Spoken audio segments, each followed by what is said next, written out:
Hello दोस्तों, अपना YouTube channel Chanakya online class में आप लोग का स्वागत है। चलिए आप लोगों के लिए आज सेकेंड लेक्चर लेकर आए हैं। फिजिक्स में आप लोगों के लिए सेकेंड लेक्चर लेकर आए हैं, जो कल फर्स्ट लेक्चर आप लोगों को दे चुके हैं और ये 9th क्लास का फिजिक्स है। तो और बहुत ही सरल भाषा में हम लोग फिजिक्स सीखेंगे और उसका न्यूमेरिकल बनाएंगे। तो देखिए बोर्ड पे क्या कर रहा है। कल पढ़ा दिए थे विज्ञान किसे कहते हैं, यानी साइंस क्या है, कल पढ़ाए थे। फिर से कल फिजिक्स क्या है ये भी बताए थे। फिर साइंस का टाइप्स बताया थे, उसके बाद फिजिक्स का डिफिनेशन बताए थे। फिजिक्स का जनक कौन है ये बताए थे। फिजिक्स कहाँ से उत्पन्न हुआ था ये बताए थे। आज उसके आगे चल रहे, ठीक है। उसके आगे क्या है वो देखिए। अब विज्ञान बता दिए थे, अब चल रहा है मापन। मापन क्या है, यानी आप लोगों को क्वेश्चन उठ रहा है कि सर मापन क्या होता है। तो मापन के बारे में हम यहाँ लिखे हुए हैं। मापन क्या है देखिए, तो मापन का परिभाषा आप लिखे हुए हैं किसी भौतिक राशि का वह परिमाण संख्याओं में व्यक्त करने को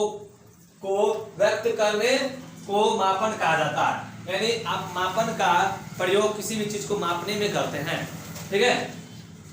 मापन मूलतः तुलना करने की एक प्रक्रिया है। मापन क्या है, तुलना करने की प्रक्रिया है। मापन एक तुलना करने की प्रक्रिया है, लिख दिए। मापन एक तुलना करने की प्रक्रिया है, ठीक है। देखिए मापन के बाद आप लोगों को पढ़ना है भौतिक राशि, फिजिकल क्वांटिटी। फिजिकल क्वांटिटी आपको पढ़ना है क्या है। तो फिजिकल क्वांटिटी क्या है देखिए बोर्ड पे। भौतिकी के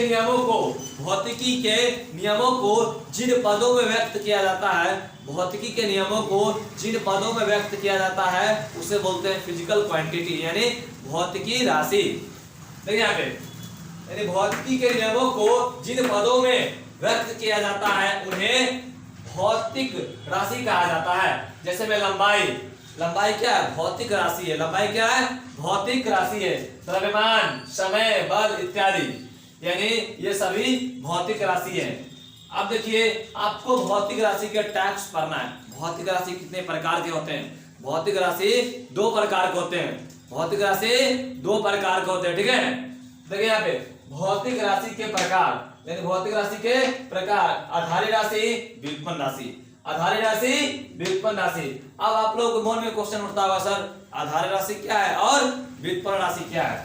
आधारी राशि के यहाँ डिफिनेशन लिखे हुए हैं, वे राशि जो स्वतंत्र मानी जाती है, वे राशि जो स्वतंत्र मानी जाती है उसे आधारी राशि कहते हैं। जैसे में लंबाई जो है ये स्वतंत्र मानी जाती है। ये लंबाई देखिए, ये जो लंबाई है स्वतंत्र, ये किसी के सहायता से नहीं, अकेला। लंबाई कैसा मतलब होता है, मीटर, ठीक है। तो द्रव्यमान ये है आधारी राशि, समय ये स्वतंत्र है, ठीक है।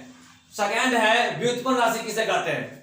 तो व्युत्पन्न राशि वे राशि जो आधारी राशि पर निर्भर करता हो। ये व्युत्पन्न राशि आधारी राशि पर निर्भर करता है, उसे ही क्या बोलते हैं, व्युत्पन्न राशि। जैसे में देखिए आप लोगों के क्षेत्रफल हुआ ये आधारी पर डिपेंड करता है, व्युत्पन्न, यानी ये क्या आयतन है। आयतन क्या है, व्युत्पन्न राशि पे। बल क्या है, व्युत्पन्न राशि पे निर्भर करता है, ठीक है। यानी आपको ये आधारी राशि पे ये निर्भर करता है, कौन, क्षेत्रफल, आयतन, बल, ये सब, ठीक है। तो व्युत्पन्न राशि का परिभाषा है वे राशि जो आधारी राशि पर निर्भर करता है उसे क्या बोलते हैं, व्युत्पन्न राशि, ठीक है। आगे देखिए आप लोगों को पढ़ाया है मात्रकों के प्रकार। मात्रकों के आधार पर मात्रा के कितने प्रकार होता है। मात्रकों के आधार पर मात्रक के कितने प्रकार है। तो देखिए मात्रकों के आधार पर दो होता है, आधारी मात्रक और व्युत्पन्न मात्रक। आधारी मात्रक और व्युत्पन्न मात्रक, ठीक है। आधारी मात्रक और व्युत्पन्न मात्रक। अब आप लोग क्वेश्चन उठता है कि आधारी मात्रक क्या है।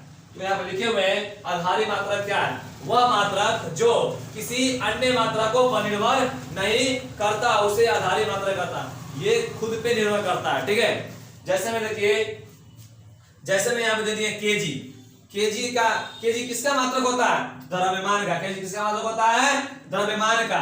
द्रव्यमान देखो, द्रव्यमान का मात्रक होता है केजी। क्या होता है, केजी, ठीक है। समय का मात्रक होता है समय का मात्रक होता है सेकंड। क्या होता है, सेकंड, ठीक है। तो ये सब द्रव्यमान जो है, द्रव्यमान का मतलब केजी अकेले में है, ठीक है। ये खुद पे निर्भर कर रहा है, यानी अकेले कोई दूसरा इसमें मात्रक नहीं सट रहा है। ठीक है। अब मानिए कि लंबाई का मात्रक क्या होता है, मीटर। देखिए लंबाई का मात्रक होता है लंबाई, लंबाई का मात्रक क्या होता है, मीटर।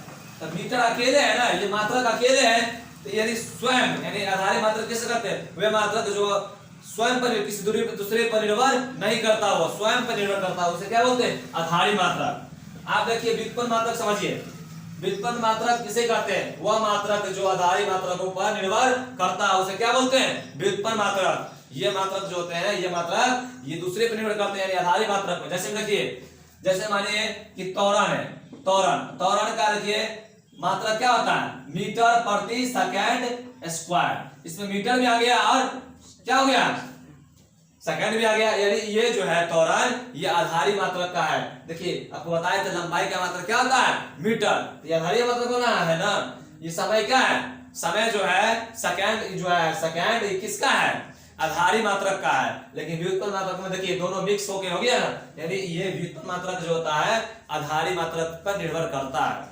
स्पष्ट है, मीटर है आधारी मात्रक का, समय है आधारी मात्रक का, ये दोनों मिक्स होके बना मीटर प्रति सेकंड स्क्वायर त्वरण का। यानी त्वरण क्या है, व्युत्पन्न मात्रक। त्वरण क्या है, व्युत्पन्न मात्रक। इसमें मात्रक है इसलिए इसका मात्रक लिए मीटर प्रति सेकंड किसका मात्रक होता है, चाल का ऐसा मात्रक मीटर प्रति सेकंड होता है। वेग का ये दे दिया है त्वरण, त्वरण का होता है मीटर प्रति सेकंड स्क्वायर, केजी मीटर प्रति सेकंड, यानी संवेग का मात्रक होता है। ठीक है, तो ये सभी आप लोगों को आज भर के लिए इतना ही, स्क्रीनशॉट लीजिए या इसको नोट कर लीजिए।